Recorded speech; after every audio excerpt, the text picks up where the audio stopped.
فيليب. قرتك كبيرة؟ ماي فورهيد. مين ولد ده؟ مش دي حاجة عادية على فكرة، يعني حاجة عادية، سمة من سمات البشر يعني، عادي. فيليب استنى يا فيليب، هي هيبقى شعري اصلا مش مش كده. خلاص. اوكي مش اوكي. بص، انا عايزه اخد رايكم، يعني هو طبعا مش هيبقى كده، المفروض انا شعري بس عشان ويفي، فبس بوريكم لما نغطي. يلا يا فيليب، بص شكل قرصي كده عامل ازاي، حاسه كده احسن، ايه رايك؟ ها يا فيليب؟ طب مش حلو يا شروق. ليه يا فيليب كل حاجه مش عايز نعمل نيلوك في اي حاجه؟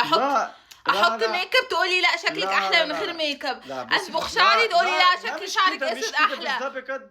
ده حاجه رحم يا شروق، مش حلو. طب جماعه انت احسن غير. طب خليها نص شعر، يعني نص القوره كده. لو سمحت لا. طب لاخر عند حواجبي، بص كده لو يا لهوي كده وحش اكتر يا شروق، خلاص. ما هي مش لا حبيبتي انت جميله، انت مش لازم دي، انت مش لازم بانز، انت كده اجمل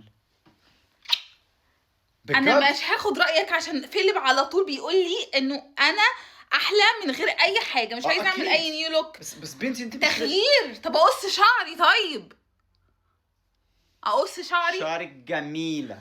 استغفر انت الله، كلها جميله خلاص، مش لازم جماعه قولوا لي انتوا، عشان انا جوزي شغال مجاملات 24 ساعه، مش عارفه اعمل حاجه منه، ولا قص شعر ولا احط ميك اب ولا اقص قصه. مش لازم ميك اب برضه، انت جميله كده. بص انت موزه. اقص اعمل ماشي اعمل ميك اب، بس انت مش لازم اقص. بصوا يا جماعه، انا هاخد رايكم انتوا عشان انتوا هتكونوا حياديين، مش هتطبلوا لي. جوزي من العشق بيطبل. المهم اقص شعري كده احسن لا ولا لا عيب. عيب ايه؟